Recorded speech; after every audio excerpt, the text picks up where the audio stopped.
好啦，呢個咧大家都知係咩事啦，見過呢個好熟悉啦。呢個有咩特別咧？就係一個係一個叫做巡航嘅攝影機，就係一個戰鬥機飛緊嗰陣時，見到個不明飛行物體，然後佢揾個鏡頭追蹤住佢。呢個熱能嘅追蹤器嚟㗎，即係佢係有埋嗰個叫 stabilizer 啦，一路咧係跟住嗰樣嘢飛嘅，一路佢快啲佢就行快啲，慢啲就慢啲啊，一路去探測住佢。大家你見唔見有啲咩特別啊？嗱，呢個水平線嚟㗎，一個水平線打橫咗，呢個雲層嚟嘅，雲層嘅面嚟嘅，雲層嘅面。嗱，通常啲飛機咧，如果係水平咁樣移動咧，可能係咁咯。但係咧，佢能夠咧即刻轉，即係佢原本係咁飛㗎嘛，佢能夠咁樣可以打橫飛嘅，明唔明啊？可以咁打橫飛嘅。呢樣嘢係違反咗嗰個叫做萬有引力啦，或者係個空氣動力學啦。佢完全係冇封咗㗎，佢個速度冇改變到㗎。咁啊，呢個就好特別嘅，即係佢飛嗰陣時咧，可以咁樣講，係咁樣嘅，咁樣飛嘅。你一般飛機咧係咁樣飛㗎嘛，佢唔係個咁樣㗎喎。你諗下係好，即係呢個就你人類做唔到嘅科技啊。咁啊，再睇下一張。嗱，你見到咁樣。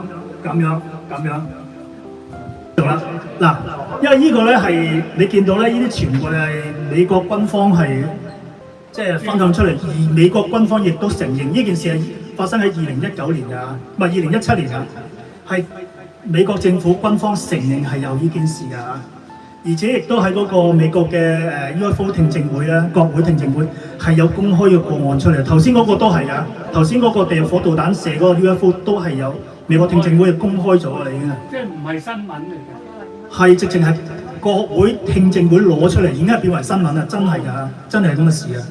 有無線新聞有講過。係啊，咁嗱，呢個咩咧？呢個就係嗰個喺哥倫比亞嘅發現嘅一個布加球。有咩特別啊？呢個唔係布加球，係一個地方名嚟嘅。哥倫比亞一個布加嘅鎮裏邊有一個農夫拍到呢啲咁嘅球喺個天空度移動。咁有咩特別啊？特別在佢唔係人類做出嚟，佢識得飛嘅，因為佢冇機翼、冇引擎、冇一啲氣動裝置，佢竟然能夠違反個地心吸力，懸空喺個空中度移動。咁都唔係特別，仲最特別就話咧，佢裏邊咧個結構裏邊有好多光纖。你見到佢每一個窿啦，你而家見到佢咧，佢側跟有好多窿㗎，因為我擺唔晒啲咁多嘅 PowerPoint。好多窿，而家咧每個窿咧都每一個窿有52粒嘅光纖喺裏邊嘅。咁呢啲係光點係咩嚟㗎？佢揾個電筒嗰啲LED 電筒咧，嗰個 LED 電筒咧有大概8個 LED 燈，即係細細盞嘅啫。呢度見到咧就係顯示佢嗰個LED 嗰個電筒照入去個球體裏邊咧，會散射開每一個點都係咁樣嘅。而呢個咧就係用一磁力共振啊。嗰啲CR 啊嗰啲咧，即係嗰啲掃描嗰電腦掃描到佢裏邊係有咁嘅結構嘅。咁啊，而家有啲科學家就話咧，即係啲民間嘅科學家覺得佢係一個反重力嘅裝置。而最先發現佢嗰陣時咧，佢個重量大概2磅到啦。但係後尾咧，佢個重量咧竟然慢慢咁樣去到10磅啊，因為10公斤咁啊。即係當然係應該係2公斤 ，sorry。初發現嗰陣時係2公斤重，到最尾咧。佢竟然重達係10公斤，體重係幾多？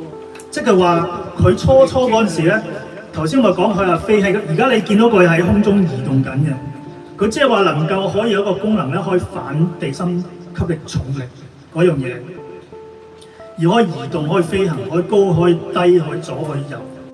咁啊後尾咧就因為係唔知係咪佢係飛行嗰陣時撞到啲高壓電線，令到佢喪失咗嗰個反重力嘅能力。